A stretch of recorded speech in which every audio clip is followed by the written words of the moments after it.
ये कठुआ के यहाँ के लोगों का प्यार है। अभी मंच पे मुझे बोल रहे थे, मेरा आने का कार्यक्रम था आज का। कल प्रियंका गांधी जी राजस्थान में थी, दौसा में।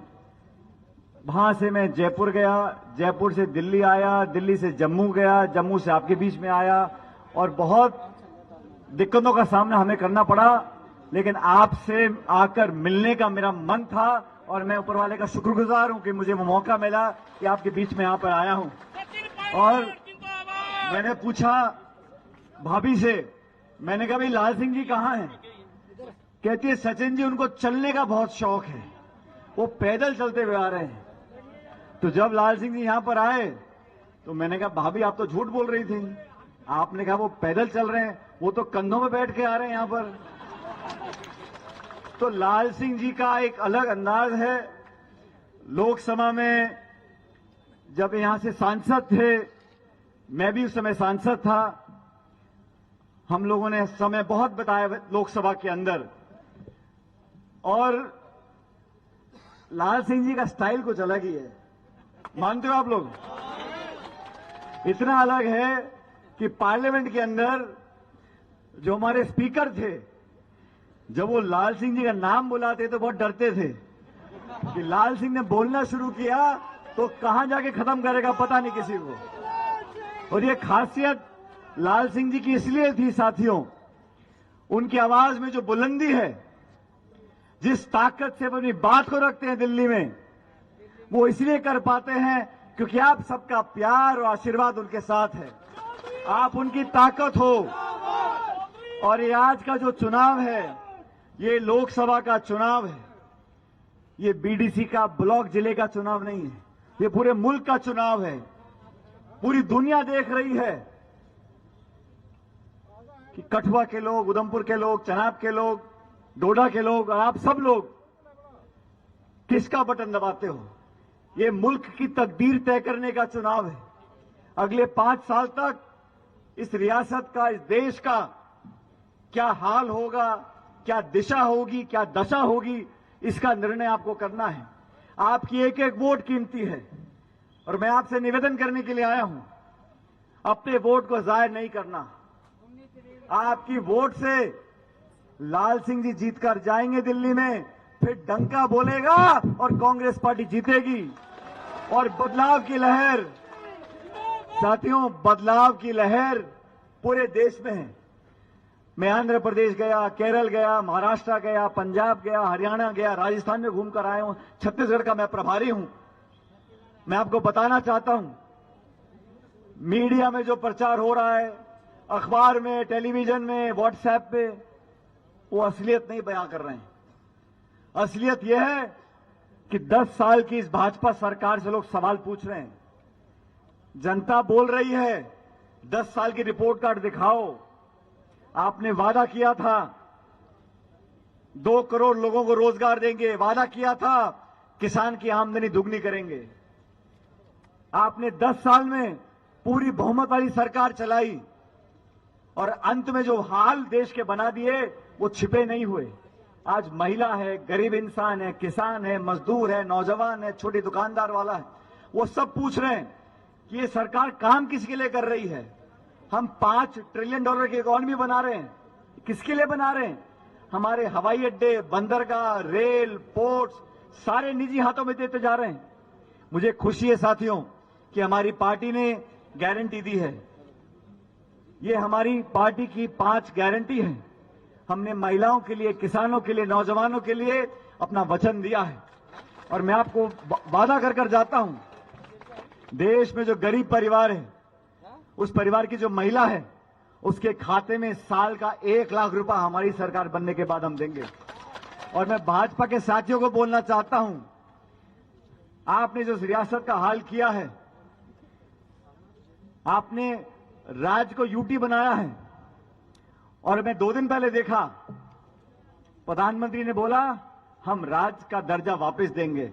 आप कोई एहसान नहीं कर रहे, ये अधिकार है, ये संविधान देश का है और आप औरों के किए हुए पर अपनी पीठ थपथपाते हो। साथियों मैं मन से बताना चाहता हूं, जम्मू कश्मीर में चुनाव होंगे, सितंबर से पहले होंगे, और ये सरकार नहीं करा रही, सुप्रीम कोर्ट का आदेश आया है कि आपको कराना पड़ेगा। सुप्रीम कोर्ट का आदेश था कि अयोध्या में राम मंदिर बनाना पड़ेगा। सुप्रीम कोर्ट का आदेश था कि इलेक्टोरल बॉन्ड इलीगल है। कोर्ट के आदेश से यह काम होता है और आप फोटो खिंचवाते हो। लाल सिंह चौधरी तो जीतेगा जीतेगा। मैं तो चाहता हूं कि हम जम्मू भी जीते, हम तीनों सीट वैली की भी जीते, और पूरे उत्तर भारत में। और बीजेपी के तमाम नेता आज यहां पे आके चुनाव की वोट मांग रहे हैं। 10 साल से सरकार आपके पास थी, और हम चाहते हैं साथियों एक नई आवाज बुलंदी से पैदा करें। हिंदू, मुसलमान, मस्जिद, मंदिर, हिंदुस्तान, पाकिस्तान, इतना ही भाषण है बीजेपी के नेताओं का। बीजेपी के नेताओं का स्कूल, कॉलेज, अस्पताल, निवेश, बेरोजगारी, महंगाई, महिला, नौजवान, किसान, खाद, बीज, बिजली, पानी, कोई मतलब नहीं। लोगों को इकट्ठा करो, जज्बात से खेलो, लचीले भाषण दो, अखबार, टेलीविजन में फोटो, 24 घंटे टीवी ऑन करो, एक ही फोटो, एक ही फोटो, एक ही फोटो। रेडियो भी नहीं छोड़ा, 24 घंटे का प्रचार करना। और हालात ये हो गई है, आज जो खाई बन गई है गरीब और अमीर की, आज से पहले ऐसा नहीं था। सरदार मनमोहन सिंह जी देश के प्रधानमंत्री थे, मैं उनकी सरकार में काम करता था। हम झगड़ा करके काम करवाते थे। मनमोहन सिंह जी कहते होगा, हमने एमएसपी पे कानून बनाने का वादा किया है। और यहां पर जब से गवर्नर साहब का रूल चला है, यहां पर बाहर के लोग आके जमीन पे कब्जा कर रहे हैं। जिस जमीन पे किसान खेती कर रहा है दशकों से, उसकी जमीन लेके दी जा रही है। भेदभाव की राजनीति हो रही है, टकराव की राजनीति हो रही है, बदला लेने की राजनीति हो रही है। इस देश में विचारधारा अलग हो सकती है, सोच अलग हो सकती है, राजनीतिक दल अलग हो सकते हैं, लेकिन निर्वाचित जो इलेक्टेड चीफ मिनिस्टर हैं उनको आप जेल में डाल दोगे, विपक्ष की आवाज को खत्म कर दोगे। कांग्रेस एक प्रमुख विपक्षी पार्टी है, सबसे बड़ी पार्टी ऑपोजिशन की है। हमारे खाते सीज कर दिए। कहते हैं 1994 में नोटिस दिया था, कांग्रेस के खाते सीज कर दो, मुख्यमंत्रियों को जेल में डाल दो, विपक्ष की आवाज को खत्म कर दो। निर्वाचन आयोग चुपचाप देख रहा है। आपने देखा चंडीगढ़ में चुनाव थे, मेयर के चुनाव, वहां पे निर्वाचन अधिकारी बैठ के खुद वोटें खराब कर रहा है। सुप्रीम कोर्ट को दस्तक देनी पड़ी, तब जाके न्याय वहां पर हुआ। मैं तो आपसे आज अपील करने के लिए आया हूं। बहुत से दल पार्टी बना के चुनाव लड़ रहे हैं, बहुत से नेताओं को आपने देखा है। मैं किसी की बुराई नहीं कर रहा हूं, लेकिन आपको समझना पड़ेगा आपके दुख दर्द का भागीदार कौन रहा। मैं दावे से कह सकता हूं, लाल सिंह जी आपके दुख और दर्द में शामिल रहे, अच्छे बुरे समय उनके साथ रहे, और अपने पराये में अंदर करना सीखो। वो लोग नहीं, वो लोग जो दिल्ली से आके भाषण दे जाते हैं और आपको बड़े बड़े वादे कर जाते हैं। हम उस पार्टी के लोग हैं।